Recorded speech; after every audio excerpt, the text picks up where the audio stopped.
I'm so happy to have you here. Well, thanks for having me. I want you to know also, just for your listeners, Kyle very graciously sent me a message being like, when I interview people who are like a little more famous, we go through phases of their career, but I thought this could be just like a fun, loose chit chat. And I was like, I get it. I'm not Carla Hall. I apologize. Well, I also don't know that much about, like, I couldn't do a deep dive in your background online. True. It was like, you also like wiped your social media. I did wipe my social media. By the way, it's not a question of if, but when you see me in 2 weeks with bleach blonde hair, you're going to be like, oh, he is in crisis. Okay, perfect. Understood. Got Have it. you Got done it. that Got it. yet? Because I've debated it and everyone's just like, no, you've passed that age. I mean, listen, but I mean, so what now all of a sudden there's age restrictions around a breakdown? I mean, come on. Well, you're younger than me. You're mid-30s? Yeah, yes, I am. I'm 34, almost mid 30s. That's mid. Isn't 34 to 36 mid? Or For the sake of my own mental, I suppose, preservation, I'm just calling myself the top end of my early 30s. okay, that's perfect. Well, you could get away with the bleach blonde. Matt Rogers did it recently. I thought he Nicholas looked Holt incredible. looks gorgeous. Nicholas Holt just did it, and he looks That is my fantastic. concern, actually, legitimately. That's very funny that you say that. I think he looks incredible with it, and I'm glad fun that he's done that. How wonderful. But my concern, of course, is like, oh, I will do it, and in turn, people just assume I'm doing it because Nicholas Holt is doing it. It's like, no, I'm having my own private emotional conundrum. Like, this has nothing to do with the great actor, Mr. Nicholas Holt. I mean, excuse me. I've debated it. I did it in my teens, but I'm 40 now, so I'll be in real Are you? crisis. Oh, yeah, and you celebrated a birthday recently-ish, did you not? November. Oh, November. Oh, it was close. Okay, further away rather than I remembered. But yeah, okay. Scorpio. I don't follow that, but what are you? I'm an Aries, and I do follow that, so tread lightly. Okay. Are we a good match? I don't. We're not. Funnily enough, actually, so you're a water sign. Actually, it's funny. Scorpios and Aries, I mean, traditionally speaking, water signs and fire signs don't really get along that well, because if you even just think about the tenets of the elements, water extinguishes the fire, not great. But I actually do have two people in my life who are Scorpios, and they're dear friends. So not all hope is lost, I guess is what I'm trying to say. Okay. When's your birthday? What March month? 29th, share a birthday with Amy Sedaris. She's a queen. I know. It's me, Amy Sedaris, and Lucy Lawless of Xena fame. We all share a March 29th birthday. Gosh, it's me and Miranda Lambert. All right. I do enjoy her. You know what? Let me look. I think there was someone else No, wait a minute. notable. Oh, hang on. Yeah. I think I'm thinking of the wrong person. Miranda Lambert. She's the one who used to Country. date Blake Shelton, correct? Yes. Also for me, Ellen Pompeo, Good one. Brittany Murphy, Tracy Good one. Morgan, Mackenzie Good one. Phillips. Mackenzie Phillips. It's so funny. I just saw a picture of her the other day because she was at Brian Wilson's wake. And it's funny Okay. because I was just thinking like, oh God, you know what? I haven't seen Mackenzie Phillips in a while.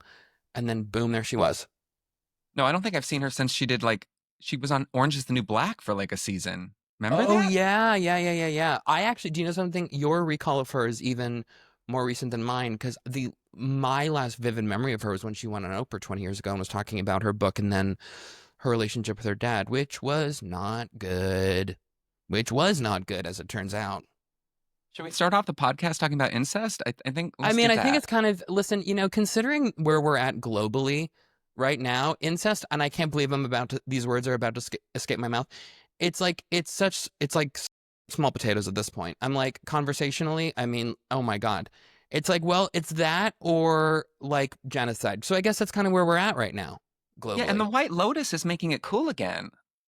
It is. That was a very fine. So obviously, in the event that people aren't looped in, so they explored the White Lotus on the most recent season, explored this, the sexual tension that existed between the two brother characters. It's Patrick Schwarzenegger and it's Sam Nivola. Is that his last name? Yes, and he's Okay. the son of Alexander Nivola and the famous actress. Oh my God, I didn't even piece that together. I'm such an idiot.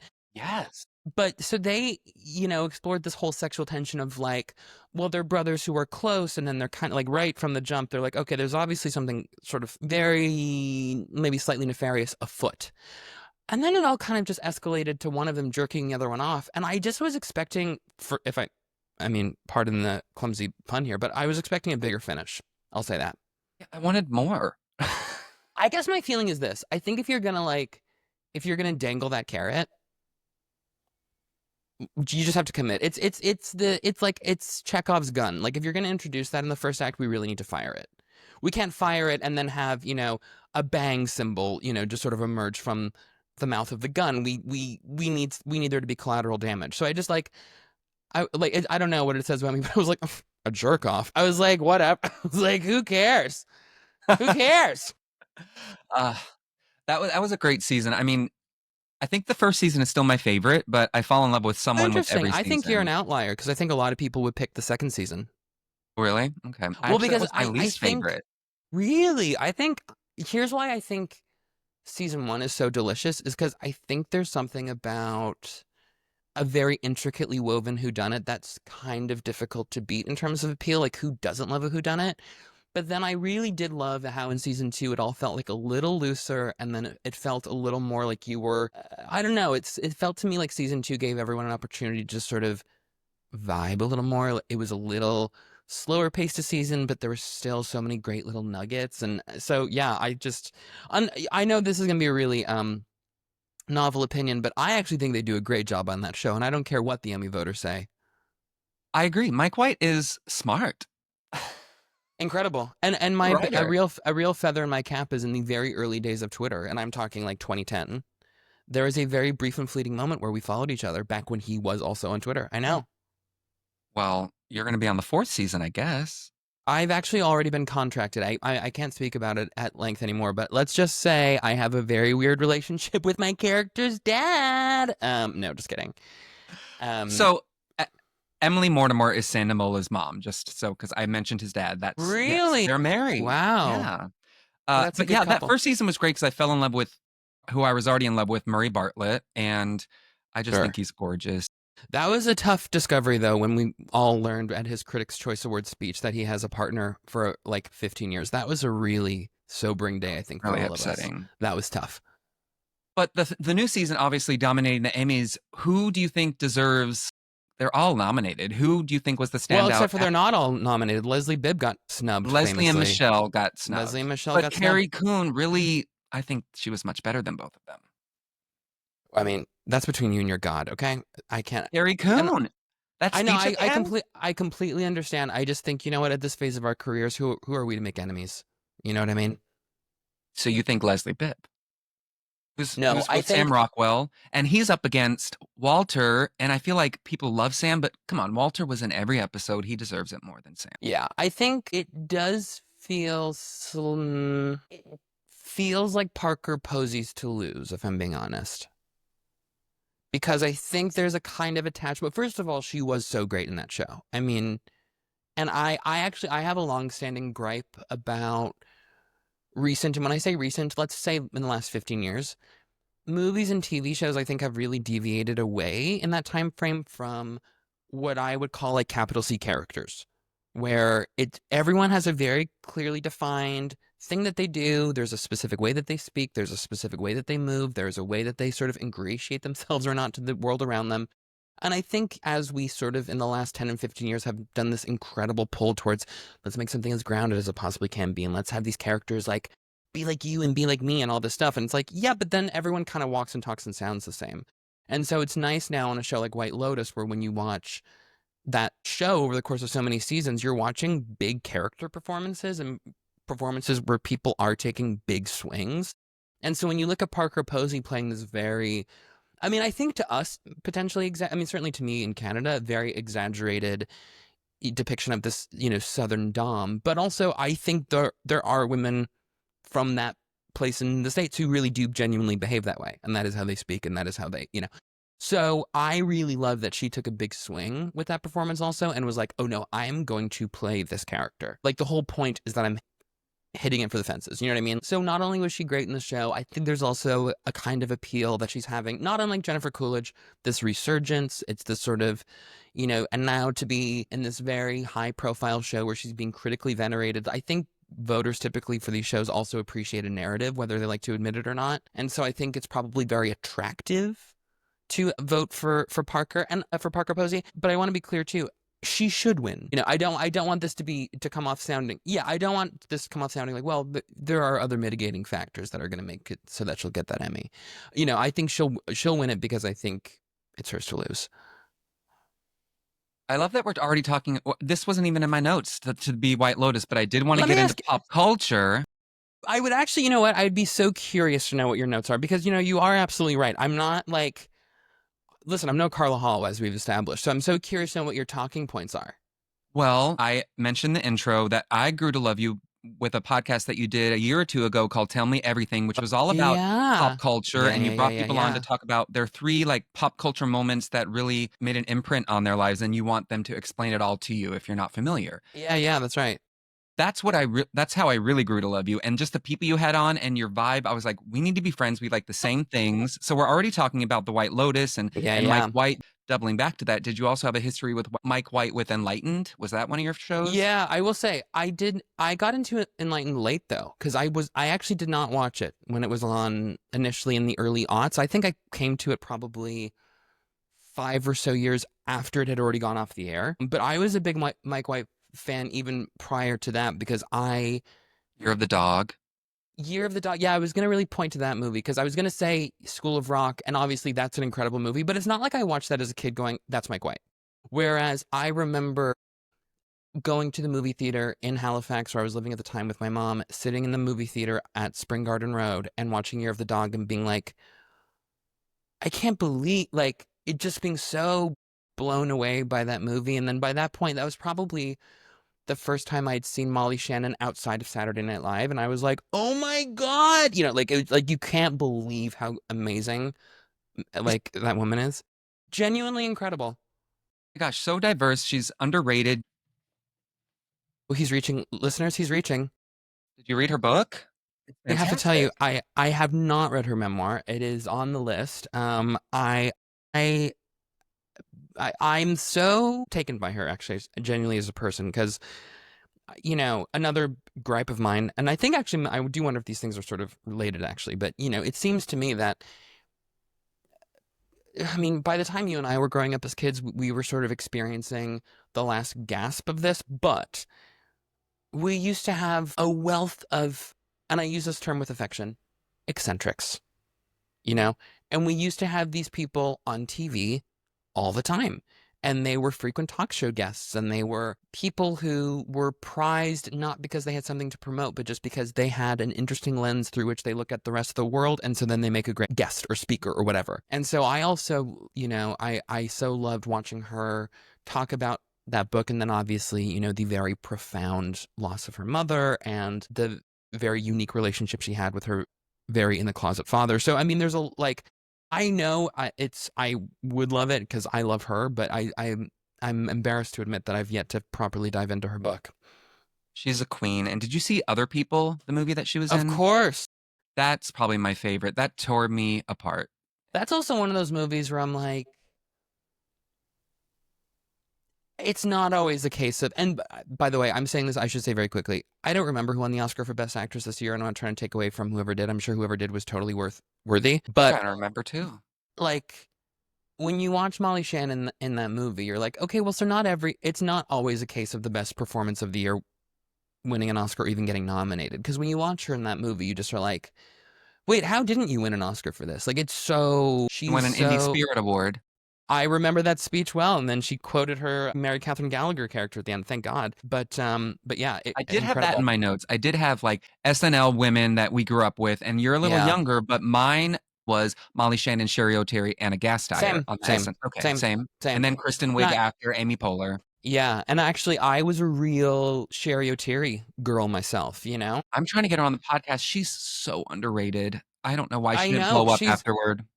well, I can tell you why. It's called sexism. It's a little like, it's funny, when you look at that generation of SNL gals, I mean, they obviously have, all gone on to do great things, but SNL by that point, I don't think was sort of the prestige thing for female comic actors in the way that it is now. You know what I mean? Because when you watch, it was really Tina Fey and Amy Poehler and Maya Rudolph, and then subsequently people, of course, like Kristen Wiig and Adie Bryant, and like all these And fabulous, of course, who go off and now have like these amazing, very high-profile careers where they're very rightfully in demand. But that wasn't the case, unfortunately, with those women. I think there was a little bit of, okay, you kind of have to prove yourself again. yeah, Sherry's talked about that, how like Yeah. she really could only write for herself and it was like cutthroat and she I don't think she was very happy there. She left after 5 years. They wanted her return and she was like, I'm done.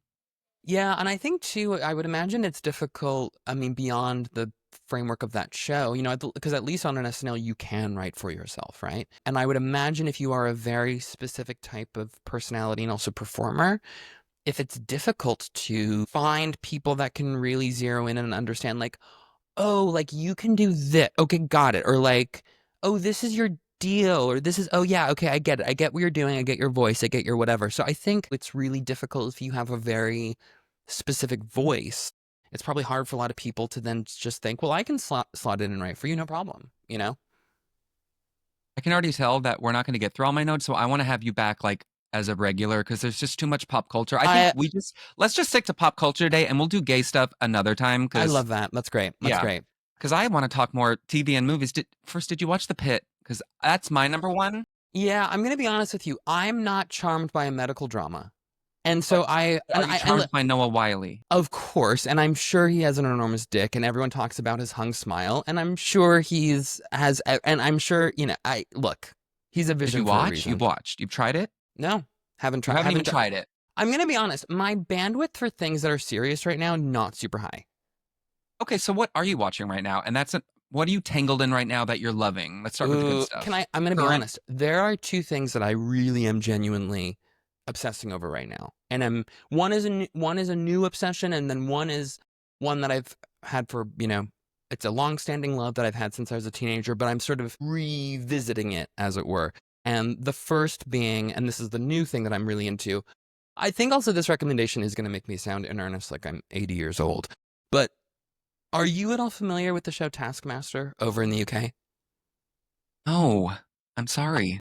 That is, I am happy. Can I say I am thrilled to be able to educate you right now? And I do want to mention you're in Canada. Maybe we have different cultural things going on in our areas. You're in Yeah, Vancouver. maybe. You grew Yeah, up in Canada too, right? yeah. I'm Canadian through and through. So I had been aware of the show for a while, but only really started properly watching it in the winter, actually. And the whole conceit is that Alex Horne is the producer and plays the Taskmaster's assistant to Greg Davies, who is the sort of Taskmaster impresario.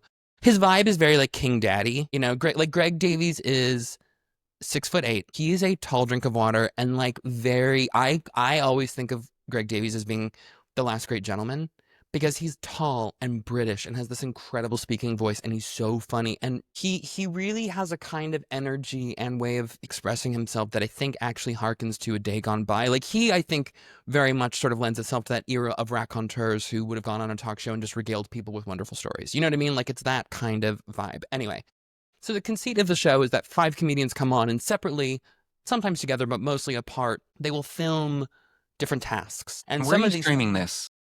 it's all on YouTube, babe. Because it's a proper, it's either, I can't remember if it's BBC or Channel 4, but they put the whole damn thing on YouTube and you can watch it ad free, commercial free rather. And so these comedians will do tasks that will range from things like move this 6-foot statue as far as you possibly can without touching it. You have 20 minutes, your time starts now. Or it might be give Alex the best cuddle. And then whoever wins, whoever does the best cuddle, they get, more points. But the fun component of the show is that it isn't until months later when all the comedians finally reunite and are in the studio in front of an audience, they're finally seeing how they're performing and stacking up against these other comedians doing the tasks. So they don't know how they've done until they're in front of an audience. And the reason I enjoy it is because, one, I think, and I'm so sorry to be, waxing poetic about this right now, but in a world that feels quite dark and gloomy and very difficult to sort of, I think, derive like a pure kind of joy from, this is a wonderful example, I think, of a show that is effortlessly fun. It is silly. That is the point of the show. The contestants take it seriously, but of course it inherently isn't serious because it is just a series of tasks. But I have been watching it ad nauseum. I cannot even it is really scratching an itch right now.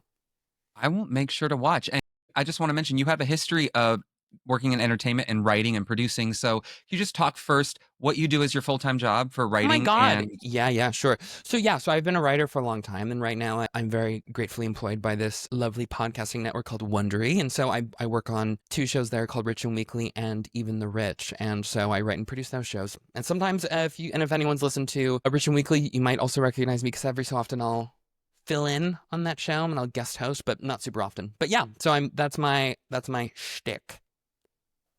awesome. And I know Wondery because of Nikki Boyer, Dying for Sex. I love Mm-hmm. that podcast and that show. It's probably a little too serious for you, but that was a beautiful show. Also up for a lot of Emmys. No, I know, and just has I know, and just those nominations came out not long ago, and I mean, it's so exciting for Nikki and that whole show, and also kind of incredible to think about the journey of that story. I mean, it did start off as, I mean, obviously, first of all, it's a lived, real experience, and so that's something to reconcile unto itself. But then, it started off as this long form narrative podcast that then became the show. And now, I mean, it's just, yeah, it's at the risk of getting too sentimental. I mean, I'm sure it's quite lovely for Nikki, but also I'm sure she's having a real sense of like pride around, oh my God, like I told my friend's story. I mean, I hope she's proud of herself anyway. She is proud of herself, and she's proud of Molly, just everything Of that they course. created and keeping that memory alive. And what's the other thing you're tangled in? So this is the vintage pick, I suppose. I have really been diving back into Cyndi Lauper's discography. Because she's on her farewell tour. Well, yeah, and and I went, by the way, in Seattle. I saw her in December because this was before she had announced Canadian dates, and I wasn't sure if she was going to come to Vancouver, and I was like, well, I'm not missing this, and so drove down with my friend Scott, and I have to tell you, like, she's 72 now. I think she was 71 at the time. Like, I went with my friend Scott, who like obviously knows her and enjoys her, but like isn't a sort of die-in the wolf fan in the same way that I am. And 5 minutes into that show, he turned to me and he went, "Oh my God, Cyndi Lauper is a rock star." And I was like, "Yes, yes, she is." You have seen her before, or was that your first time? I've seen her in concert a total of 3 times. That is how much I love her because I like it's a core memory of mine when I first became aware of her. Because obviously, as a kid, I had heard Girls Just Want to Have Fun, and I knew Time After Time, and I knew True Colors and all that stuff. Being a little kid, I don't think I had any real, especially strong point of connection or opinion. Generally, I just thought that's a fun song on the radio.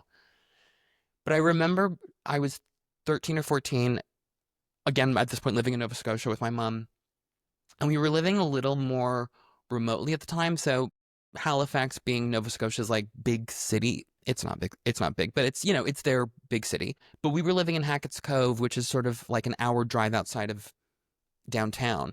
And so we were living pretty remote, but what we would do normally on weekends is we would sort of take the trek into the week, into town to sort of soak up a little bit of civilization.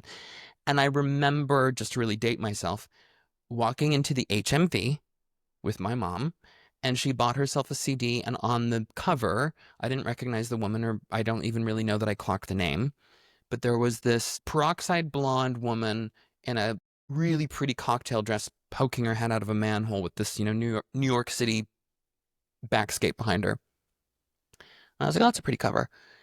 And then we took the CD home, and later that night, my mom was playing it, and again, CD, so it was on a CD player, just to really date myself some more. I still have many behind me.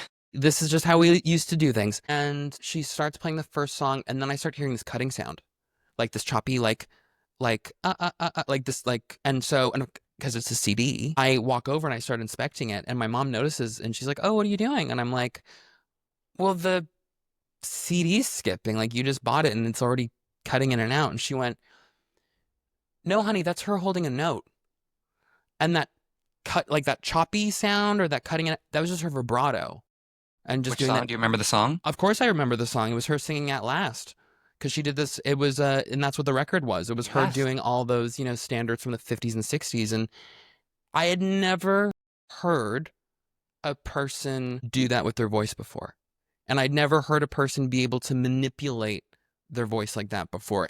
So so from that moment on, I mean, I really was such a Cyndi devotee, but it's a huge sort of point of contention I have, I think, with her now, is that a lot of people don't realize They don't. how really legitimately how. And that voice is unlike any other. And you know what? It's worth acknowledging that barring the two women who were also a part of LaBelle, she is the only woman I have ever, forget, no, gender out of the equation. She's the only person, period, I have ever heard sing toe to toe with Patti LaBelle. Have you seen? I've seen that. Of Yes. course. Yes. So Patti LaBelle in the 80s had a variety show and Cyndi Lauper came on and you're like, and by the way, what they did was so brilliant with that performance because they sang Lady Marmalade and they sang Time After Time.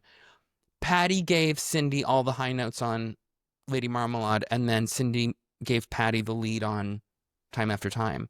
But you're just like, that's not easily done to No. hold your own, and alongside someone like Patti LaBelle, who irrefutably has one of the greatest voices of all time. Yeah, Still. I think they're best friends. I think they're godparents to each other's children. Yeah. Yeah, So, I'm just like you. I've seen her probably 4 or 5 times, and I started in the mid '90s when she released her.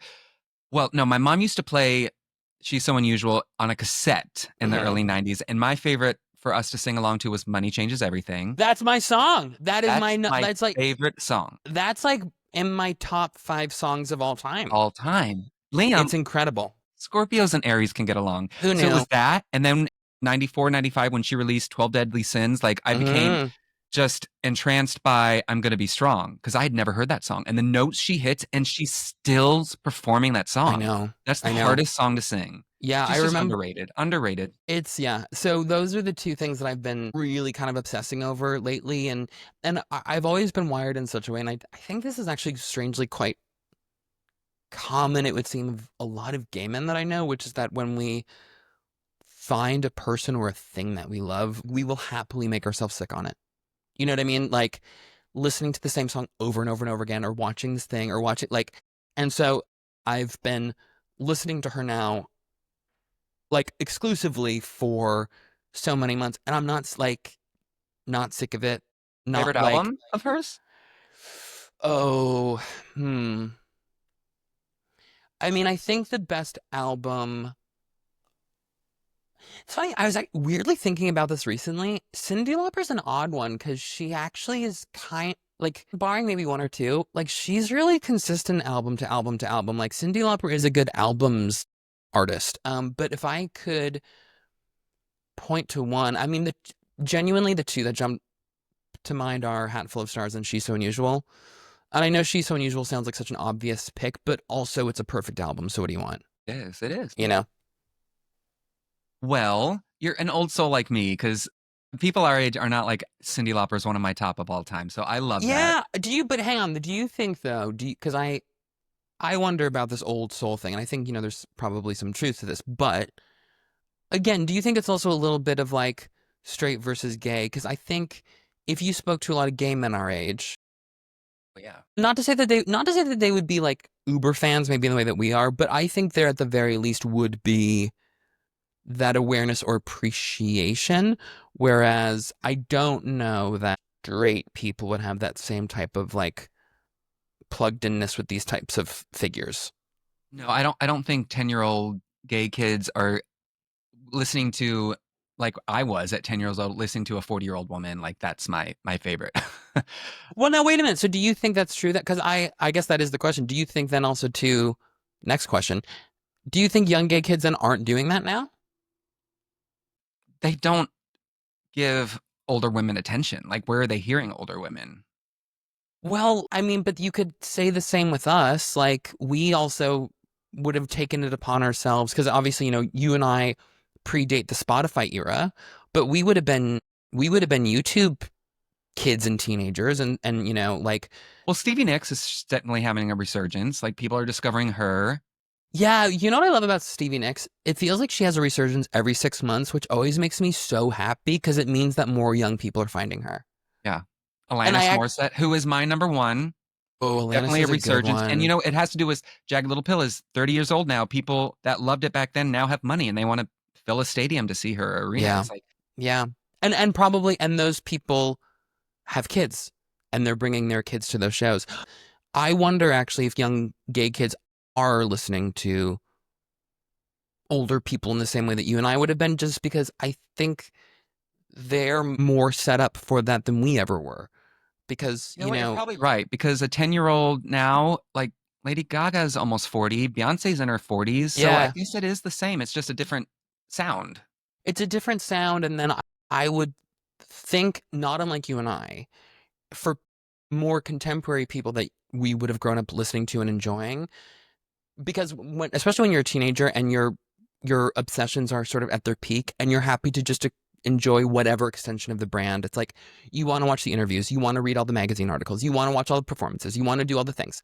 And so also I would imagine if there are also those hyper focused and fixated kids who are reading interviews, who are watching this stuff and hearing and learning about like who these people were influenced by, I think that's the gateway to then going like, Lady Gaga loved, Bowie and Prince. Okay, well, if I haven't heard them, maybe I'll go back and I'll listen to them.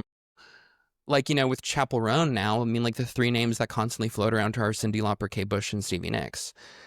Because You're music right. journalists keep drawing that parallel. So you would hope, I mean, I certainly would hope that younger people then would see those names, and if they weren't familiar, go, I'm going to figure that out, because if they're going to be attributed to this person who I do really enjoy and I'm listening to, maybe I would like a Cyndi Lauper too. Yeah, and in the 90s, you have to discover stuff. It was like, I'm going to check out this CD that I've looks cool Yeah. and can just run to YouTube and do a deep dive on all these artists and get everything you want to know about them. That's so true. You know what? I actually love that you brought that up, because that is a very real thing about when we were younger. That is how we decided on buying new things that we weren't sure about. Did it look cool? Hmm. Yeah. Now everything's just a swipe away. Yeah, and I guess it's also just like the investment so little, because if you are on a streaming platform like a Spotify or a Tidal or whatever, you can just really quickly like go down the track list, and then if something doesn't grab you in 5 seconds, it's like next, next, next, and you're just like, ooh, that's got to be tough. I love a tangible album. I love a full album formatted in 10 or 12 songs, and I like that journey. I know, but you know what though? I'm heartened to see people though like a Chapel Roan, like a Sabrina Carpenter, like a Olivia Rodrigo, a Billie Eilish, because these are all very young people, and are very young people who I think if they were to decide, oh, I kind of just want to be a singles person, either I'm just putting out EPs or I'm just putting out singles or I'm just putting out weak albums that are mostly vessels for singles, like that would be one thing. But it seems to me that these are women who want to really be mindful of an album and still give fans an album, which then again, hopefully, because we train our audiences, right? Like whether we realize we're doing that or not, we're training them and we're building sensibilities and taste levels. And so if these young artists are going to condition their young listeners to be like, no, no, no, listen to full albums and this is the point and that's what we want to be doing, then I think hopefully we're not going to see a lot of people just trying to make it off of quick singles, and that's really like that's not going to sustain anybody. I agree. And you mentioned so many current artists that you're loving, but I want to go back to your number one Mm, outside of Cindy, mm. which is I've seen you do a lot of deep dives on. And you actually taught me more about this person because I didn't grow up listening to her. But after I heard you talk about her, I watched the documentary and read her memoir. So Yeah. let's talk about your number one and how you discovered her at such a young age. Well, we should say probably this person is Linda Ronstadt, Yes. who, I mean, talk about one of the greatest singers of all time. So I also remember first. So here's the thing. I remember the first time I heard Linda Ronstadt, but I can't remember the moment when she really became a part of just the rotation, because being a teenager at home on the computer on YouTube, you just would like, and this was the beginning of YouTube, because this is 2005, 6, something around there. And so you'd watch a video and then it's like, okay, suggested videos on the side of what you might like. And I remember, again, picking something because it looked cool. I saw a little still of a woman with this like kind of shoulder length, almost like little bob haircut, blunt cut bangs, and this like baby blue little, almost like baby doll dress. And, little black, heels. And I was like, oh, what's this? And then I see, oh, Linda Ronstadt, You're No Good, live 1974. And I just was like, wow, this song is so catchy. And I remember even then being really struck by her voice. I did really, really like her voice.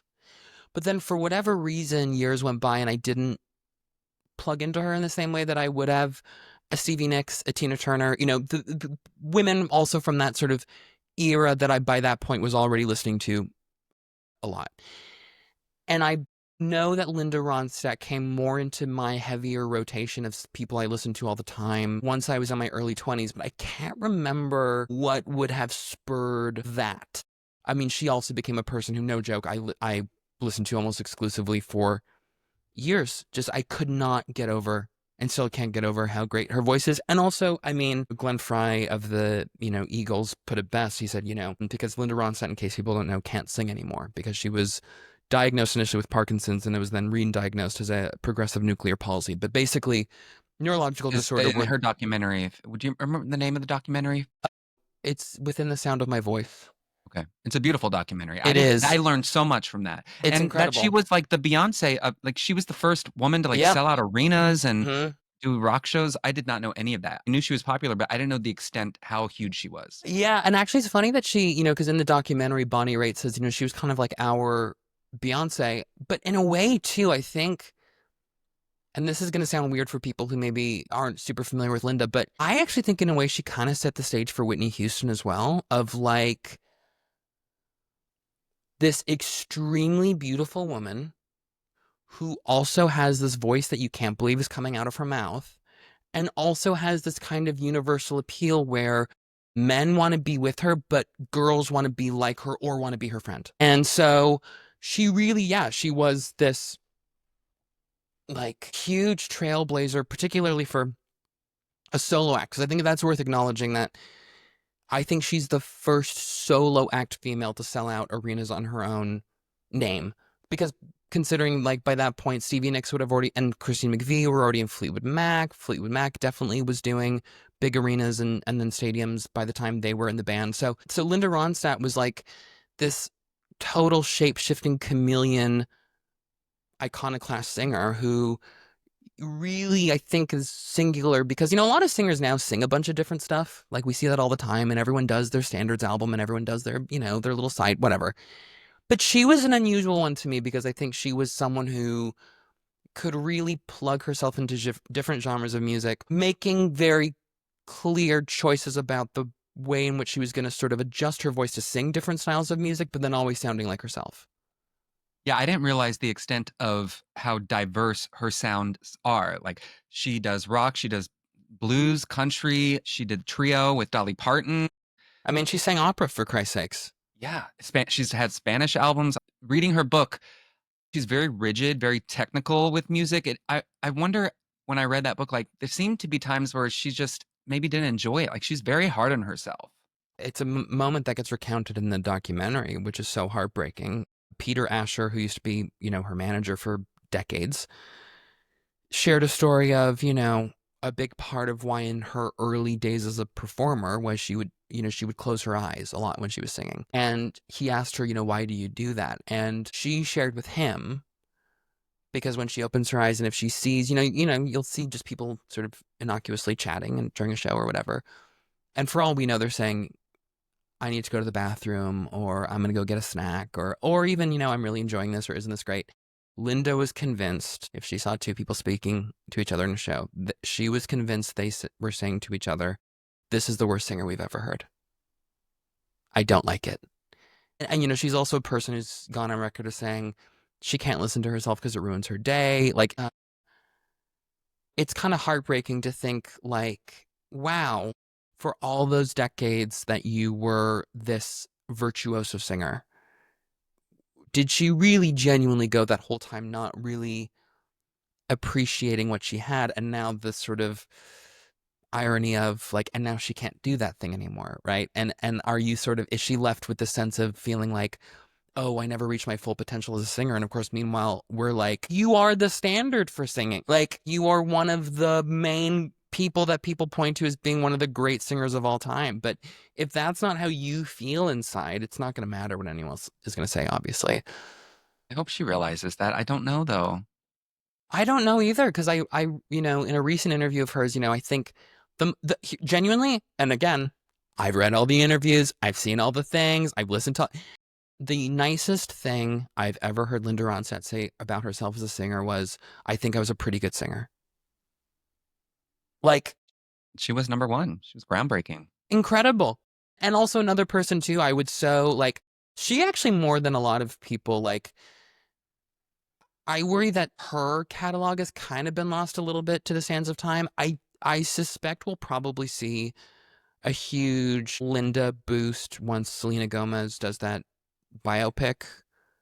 Do you know about this? Wasn't super happy about that. Well, no, because I have functioning faculties connected to an operational functioning brain. And, I don't know why people still feel compelled to give David O. Russell projects to direct when it has been proven time and time again that he is an abusive sack of shit, rancid stomachache of a person who abuses his actors.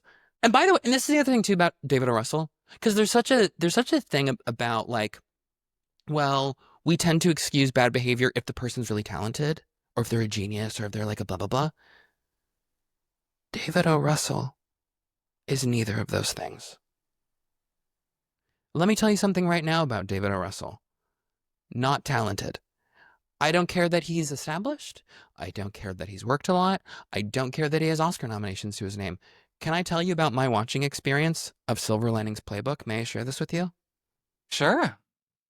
First of all, here's how you know it's serious. My glasses are coming off. Okay. I'm putting them on We're the ready table. and buckled in. I'm massaging my temple. I watched that movie and I was like, and this had to have been probably 1 or 2 years after it had come out. Like it was just, I didn't watch it when it came out and whatever. So I'm watching it after the fact. After it's this critically venerated runaway success story. After it's won Jennifer Lawrence her Oscar. After it's blah, blah, blah. And I watched that movie. The scene, and this is by the way in the first 20 minutes of the movie. The scene where Bradley Cooper's character goes to therapy and he sat in a waiting room and then over the waiting room speakers plays like a song and it really triggers him and he goes like, and he starts to have this breakdown. He starts freaking out. And then his therapist walks out and goes, no, it's all right, everyone. It's all right. I just know that this song for you really brings up a lot of memories. I wanted to see how you would react to hearing it in a public open space. And I was like, a therapist would never do that. Like I to a fault am an emotional logic person. So the second something I'm like, no, that's wrong. I'm like, I just check out. And I was like, the thing about that I have such a hard time with David O. Russell movies, I think he predicates so much plot over like, I know this thing doesn't really happen, but like, what if it happened this way? And that's okay to an extent in a movie. Like I get we need to, we need to employ some artistic license about, the way that the human condition can sort of unravel on itself. But they're like, what are you talking about? What do you mean that therapist is blasting the song just to quote unquote see how you would do? I hate that man so much. And too, by the way, very quickly, I know I'm chatting a lot. Kyle, I already know I'm your chattiest guest. I already know that. I love it. I love it. That's why you're going to come back more often. Sure. And when I said I wasn't happy about that, I was not happy about her casting. Well, I was trying to be nice about that, but I mean, well, for I sure. can't watch Only Murders in the Building because there's no inflection in her voice. I just can't. Okay, so I want to tell you something about that because I also used to make fun of her for that, and I don't because I do think it's in relation to the medication that she takes for her. Does she have like lupus or something? Like she has a condition that she lives with that it's very serious and puts limitations on her life, and I think it is actually her medication that slows her motor functions a little bit, and I think that's why her speech pattern has changed. How's that going to work for playing Linda? Well, also correct. No disrespect to Selena Gomez. I'm sure she's a wonderful gal. Yes. I certainly hope she's not planning on doing the singing. I would assume she is. My glasses are off again, Kyle. The glasses are off again. I think they hired a singer to sing Linda's songs. Oh, great. So she's not. Oh, as no, oh no, I think wait. she's going to do her own. No, I think she's going to do her own vocals. I'm so sorry. For a split second, my hopeful brain interpreted that as no, don't worry. They hired someone who can do this. Got it. Yeah. I mean, look. Hey, we'll see. We will see. Did you watch Amelia Perez? No. Are you out of your mind? I couldn't either. No, I couldn't. That was one.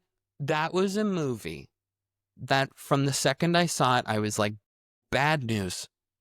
It just, that, like, even just based off of the trailer, etc., it felt like a paint by, like, a paint by numbers script of how do we take a very political issue that feels prescient to the culture right now, and how can we, essentially capitalize on it so that we can have like a cool, trendy film. And you're like, but do you have anything to say about that community of people? Do you have a point of view about what these people have to actually reconcile and have to go through all the time? Like, is there a genuine affinity and empathy that you have for these people? It would seem not, based on the filmmakers anyway.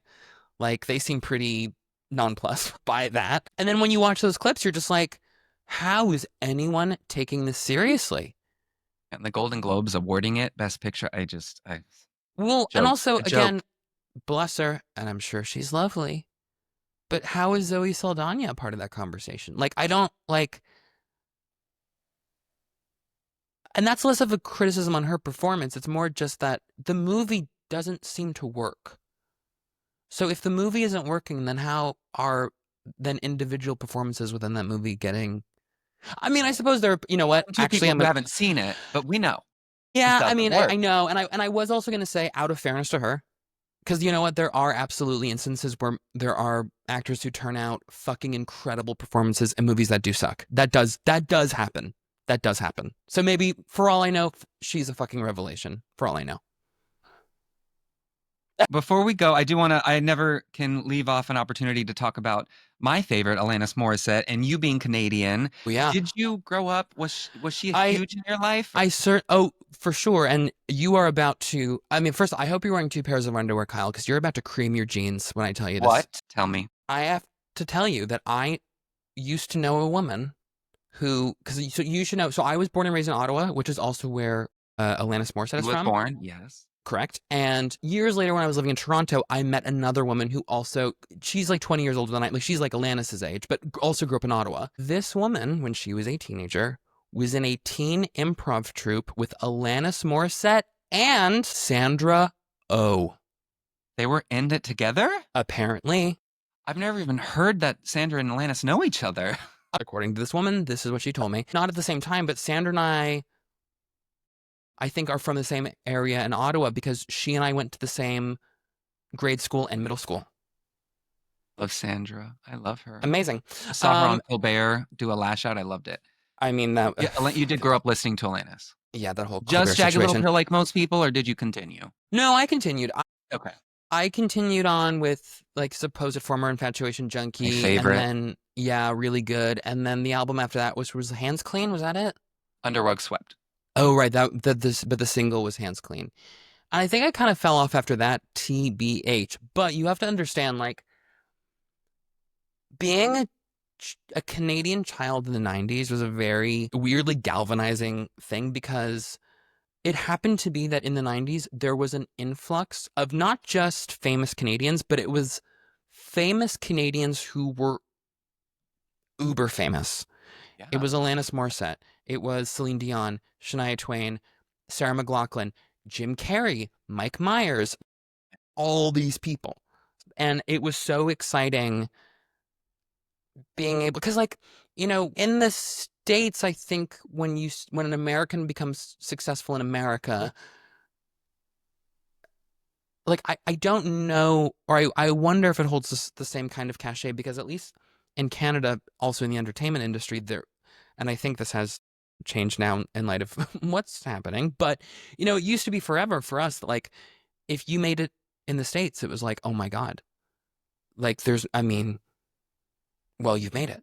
And so there was a real sense of pride we had with those people. And, like, Jagged Little Pill, I think up until this moment, has sold 36 million copies worldwide, which is Canada's population. Like, just even like that comparable number, like, just to paint a picture of how enormous that album was and still is. But I mean, she's one of those people where, like, I'm not really one to be like, oh my God, that person's Canadian. Like, if they mention, like, oh, Canadian, like, they're ours. But she is a person where if someone mentions it, I'm like, Canadian. Like, it's like her and Joni Mitchell are the two people Mhm. I'm like, they're ours. They are I actually ours. saw a photo of Alanis and Joni backstage. Joni did like a show recently. Nice. I forget where, maybe it was Seattle or something, but Mm, Alanis was there and Rosie O'Donnell was there, and they were all of like doing the course. meet and greet with Joni after the show because Brandy Carlisle got Joni to get back on the stage. But Another great example, I think, by the way, of like talk about how a younger artist can help usher an older artist to a contemporary Brandy's the audience. best at that. Oh my God. Elton John, obviously, Joni Mitchell, Tanya Yeah, Tucker. I mean, I will say, hang on though. I mean, Elton John, I think, and not to say that Brandy hasn't maybe ushered his music to like younger people, but like Tanya Tucker and Joni Mitchell, like their stars had sort of decidedly faded Yeah, in yeah, recent yeah. years. And obviously with Joni, a lot of that was health related and she had to take a long sabbatical to get well. But I mean, Elton John has been like literally the most famous guy in music for like 50 years. No, I know that. I'm not saying that, but he released a new album with her, and he With hadn't her, done oh, that I'm in sorry. Yeah, forever. yeah, yeah, Like, yeah, he had not yeah. released new music in forever. He'd No, just been it's true. It's touring. true. Yeah, but, I love Brandy. So you did fall off Alanis. I do wanna note that her album Flavors of Entanglement, if you wanna check it out, it's all about her breakup with Ryan Reynolds, who people forget she was engaged to. They were I together for know. 7 years before Scarlett Johansson and now Blake, and I think now everyone's realizing the kind of guy he is. Yeah. We can move That's on from that. no, it's not even my pause isn't out of oh, I don't want to go there. It's more just like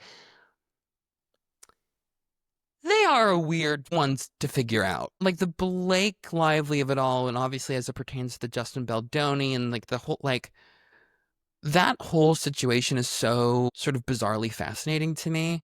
I mean, I obviously seriously hope Blake Lively wasn't on the receiving end of any kind of harassment, sexual or otherwise, from Justin Baldoni or anyone, but it's very interesting how that story seems to be playing on these two things that are happening sort of in concert with one another, which is that it seems to me like two people in different ways haven't behaved very well, and now it's like a race to last place.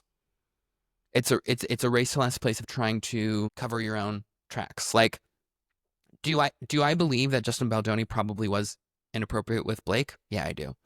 Do I also believe that Blake was probably not a very nice person or easy to work with and for? Yeah, I do. Does that mean that then it's justified that she gets that kind of treatment? Certainly not. But I do find this to be a slightly precarious situation because I think with stories like this, particularly from the public, there's always this, whether we like to admit it or not, we always want to land on who our hero is going to be and who our villain is. And it's like we want to figure that out right away. There's manipulation all around, it seems, Right. sneakiness and And it kind of feels like no one knows where to land on that side of the fence, interestingly, in a way that I think if it were someone else, or even just with previous like stories that sort of mow this lawn at all, it seems like there's been a much clearer sense of where people want to give their allegiance in a way. yeah. But that is not the case here, it would seem. Yeah. Well, before we go, like you, I was all about female singer-songwriters, musicians growing up, actresses. Were there any male singers that really got you and that you still consider a touchstone? Well, but not until much later, because you have to understand too, I grew up in a very female centric home. So, like, raised by a single mom, had an older sister. Even my immediate family was like my aunt, my grandma, So I didn't really have a terribly strong male frame of reference. So I didn't really know how to relate to men in a way, No, me and neither. by that, and virtue of that, didn't really know how to appreciate them in a sense either. So it wasn't until my 20s, honestly, where I was like, oh, I love Simon and Garfunkel. Oh my God, I love Donny Hathaway. Oh my God. And do you want to know something even very recently? And I'm talking about within months. I obviously knew who this person was before, but oh my God, Roy Orbison. What an incredible singer. Oh my God, that voice. Holy shit. Is that music necessarily that I would listen to all the time? No, but I would way more often because he's singing it. And that's an otherworldly voice. But no, not a lot of men. No, never for me either. They never were in my number one or like I'm making sure I see them live. Never in when I was a teen or even early 20s. I mean, now I can really appreciate like Michael Stipe or Mhm. Rob Thomas or Ben Platt, current, Rufus Wainwright, but I just missed all of that. It was all about the I women. will say I definitely had a Rufus moment in my teens. for sure. For sure. But I just saw him because I live in DC. I saw him with Sarah Bareilles. Did you see that YouTube clip where they performed yeah, She Used yeah. to Be Mine? That was at the Kennedy Center before Trump took over, but it was a beautiful. Yeah, it's so funny. Like, I wonder about that. I mean, because I don't think what we're describing is that uncommon for a lot of gay men. And I think the reason why that is because, gay representation is always obviously way better now than it used to be. And so when we were watching our little stories and our TV shows, our movies or whatever, like there's such an impetus to want to sort of connect and relate to a person in that narrative, right? And if you're not watching someone who's kind of exactly like you, then you're kind of finding your next point, easiest kind of closest point to comparison. And I think for a lot of closeted gay boys, it's women. Because you're like, oh, I can relate to having feelings for the guy. I can relate to also feeling maybe like kind of pushed to the sidelines. I can relate to. So there's this kind of affinity, I think, that we have for women quite early. And I think that's why a lot of our tastes also skew very female. Because even when you had mentioned earlier, oh, there isn't like a guy singer I can think of that I'd like rush to see live. Like, is there a guy singer now that you would rush to see live? No, and if you look at the Same. charts, it's all women, and you really have to seek out solo male singers if you're not like country Morgan Wallen or Zach Bryan. And I'm all about the women dominating, but Benson Boone, maybe? I I was don't know. literally just gonna say I know you want to wrap, but let's put a pin on this, and then I'll finally let you say goodbye. But what are your thoughts on Benson Boone? So I actually kind of like him. I Okay, don't see so anything do I. wrong with him. So do I. Like he's nice. And also, He's not causing drama. He's talent. His voice is fantastic, and he was a diver. That's why he knows how to do all the flips. I don't think people know that he was like skilled to be a professional diver. That's why he's bringing it on stage. yeah, and also like he seems to. So obviously the criticism with him is like a lot of people think it's kind of like a try hard Freddie Mercury vibe, and then also I think a lot of people think that he's a closet Republican, which also then is problematic if you are actively voting against a community of people that you're also appropriating off of, right? So I certainly hope that's not the case, but it's weird to me that people are so critical of him, especially when prior to him coming on the scene, it seemed like there was kind of a real hunger for a male singer like this. Like a showman, someone who could really belt, someone who had a big voice, someone who had a bit, and then he's doing that, and now everyone's like, well, I don't like that. And you're like, I like how he's kind of leaning into it now. He's leaning into like he knows that people find him cringe. He knows that a lot of people think he's going to be a one-hit wonder. totally. And I think he's just hopefully going to prove that he's here to stay. And he's 22, 23. Like he's going to grow. Like just like Chapel Roan, people were annoyed with a year ago. People love her still. She said now she just announced a stadium tour. Is she doing? Oh, I just saw those dates. Are those stadium dates? Those are stadiums because I was like, maybe I'll drive to New York, and it's like Fuck. I don't want to go to a stadium, but yeah, I don't love a stadium show. Man, I love that Gaga's doing arenas now and not stadiums. I do love just the opportunity to sit. It's so crazy. You know what? I saw Chapel Roan. I saw her just in Barcelona in June because she was doing Primavera, but I saw her a year before when she was still honoring those smaller dates as she like as her career was blowing up. And so I saw her at Capitol Hill Block Party in Seattle. And I remember turning to my friend and I was like, you need to make a mental note of enjoying this now. Because just to give you a frame of reference, we were feet away from the stage. We were so fucking close. And I turned to my friend Vanessa and I was like, you need to enjoy this right now because mark it in your calendars. By this time next year, she will be doing stadiums. She will never do a show like this again. I've there not you seen go. a rise like that before. Just Well, and also, yeah, I was going to say, we've not watched a person become that stratospherically famous in real time, I think, in our lifetime before. no, I'm glad that it seems like she has some good people in her corner. She is feisty, and I think she's changing the narrative and how things are happening by being so outspoken. And she's going to make some missteps along the way again. Let her Yeah, do and it. the thing to remember also about like this quote unquote chapel hate, and I think everyone should remember this before they, are quick to chime in with their little hot takes. People don't like Chapel because she's a woman with an opinion. And she says that opinion confidently into a microphone. That's why they don't like her. Every decade it's happened. It happens. And it will continue. Yeah. Yeah. Liam, I so enjoyed this. And you know what? I'm going to list some things that we didn't get to that we're going to do next time. Because There's a lot of TV and movies I want to get to. I want to talk more about Dolly. I want to go through the current. We talked Chapel, but like Billie, Mm, Taylor Swift, Kelly Clarkson, Beyonce. Actresses, I think we have a lot in common. Rosie O'Donnell, I'm Lisa sure. Kudrow, Bonnie Hunt. Well, this is actually a great, you know what, this is good that you're mentioning it because then this is the tease then for your listeners Yes. for when I come on next time. Kyle, this was so fun. Thank you.